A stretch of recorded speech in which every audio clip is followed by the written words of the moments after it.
حج مقام صرف پر پہنچا تو سیدہ عائشہ صدیقہ رضی اللہ تعالی عنہا کو حیض آ گیا۔ آپ صلی اللہ علیہ وسلم ان کے پاس گئے تو انہیں روتے ہوئے پایا۔ آپ نے پوچھا کیا ہوا؟ سیدہ عائشہ نے بتایا کہ انہیں حیض آ گیا ہے۔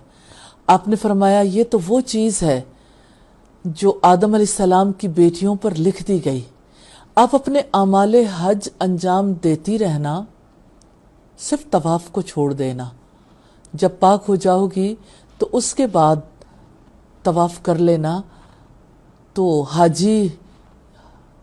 حاجیوں جیسے عمل کر کے آپ اپنا حج مکمل کر سکتی ہو۔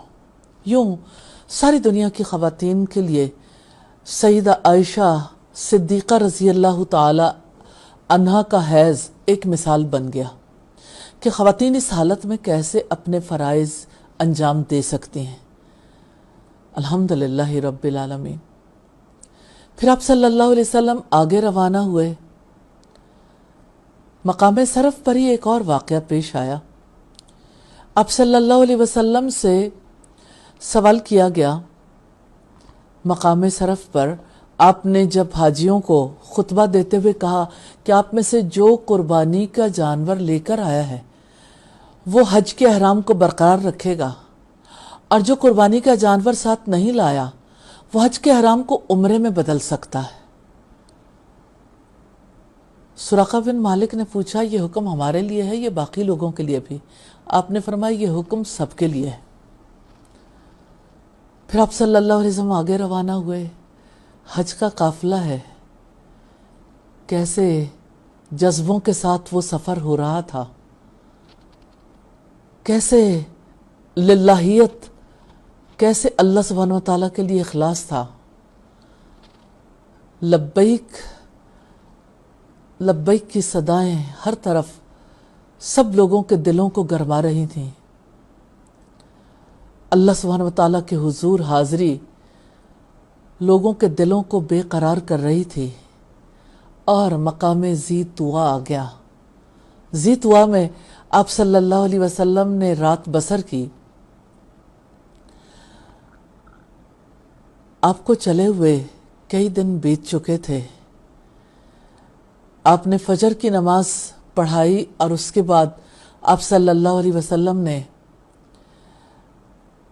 غسل کیا، اور پھر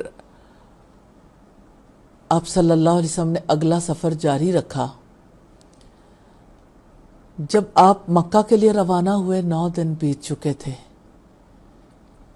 یہ آخری مقام تھا۔ مکہ سے مدینہ تک کا سفر 9 دن پر مشتمل تھا۔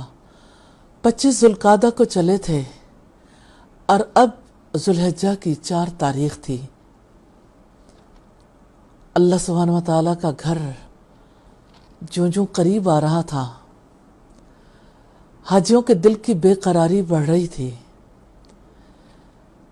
اللہ کے رسول صلی اللہ علیہ وسلم کا ساتھ اور اللہ کے گھر کی زیارت، وہ بھی کیا منظر تھا، وہ بھی کیا جذبے تھے۔ ہر طرف لبیک کی صدائیں تھیں، اور اللہ کے رسول صلی اللہ علیہ وسلم کے پیچھے پیچھے قافلہ حج مکہ میں داخل ہو گیا۔